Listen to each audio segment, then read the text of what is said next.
from an adoption standpoint, it's just so much healthier for all parties involved to have open adoption. Yeah.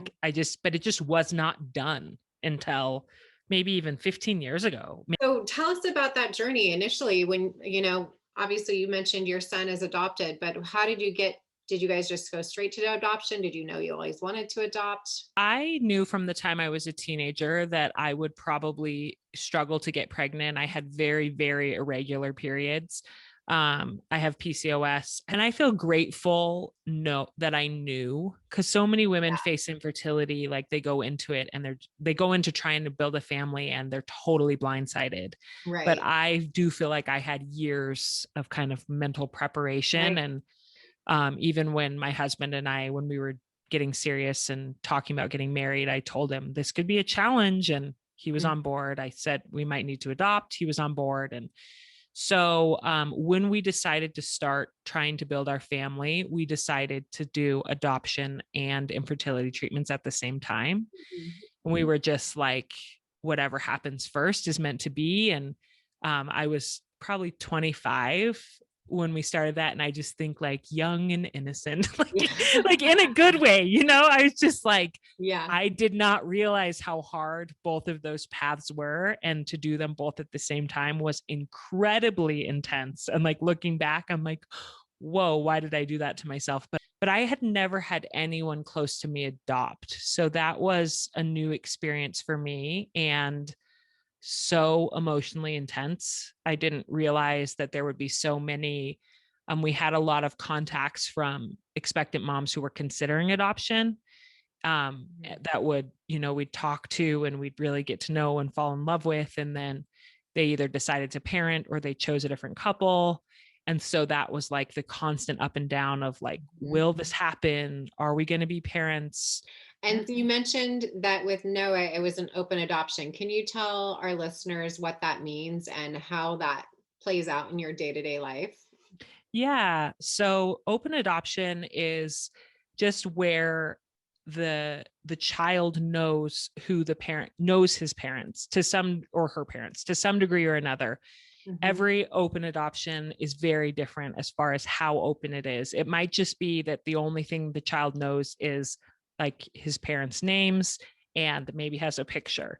Um, or it might be that the birth parents live down the block and are over frequently. It just Mhm. totally depends on the situation and what everybody and what they call the adoption triad is comfortable with. So the birth parent, the child, and the adoptive parent is the triad.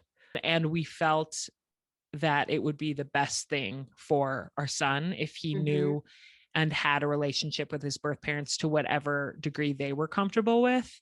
Mhm. And that is definitely proven to be true. That I think it has been a huge blessing to him to know the story of where he comes from, to know his birth parents. So we have a quite open adoption. We see them multiple times a year. His birth mother actually passed away several years ago. And Mm. that was, so it was such a treasure to have those years and those memories and the photos of him with his birth mom. Yeah. And we're so fortunate that we're still very close to his birth dad, which is unusual in adoption. A lot of Yeah. times, birth dads are never really ever in the picture. Mhm. And his birth dad is an incredible person and mentor in my son's life, and Wow. comes every year for his birthday, and they just like mountain bike and hang out. And I mean, Drew's young. Drew was 18 when Noah was born. So he's more of like a fun uncle figure than a father figure. And he just embraces that role and is a good Oh, role model to Noah. And Noah loves and adores him. So it's been really beautiful. Open and like, adoption's been great. Nothing has taught me more about love than open adoption, because mhm. I've just learned that there's not a limit to love. It's not like this commodity that you have to hoard or think like, if my child loves his birth parents, then he doesn't love me. Like, that's not the way it I, works. Katie, his birth mom, was 16. She had just turned 17 when he was born. And so she was a teenager. And so she was navigating being a teenager. And so mhm. there was some challenge at the beginning of us figuring out like how much can she post on social media and Mm, stuff, because she would post and say like, I miss my baby.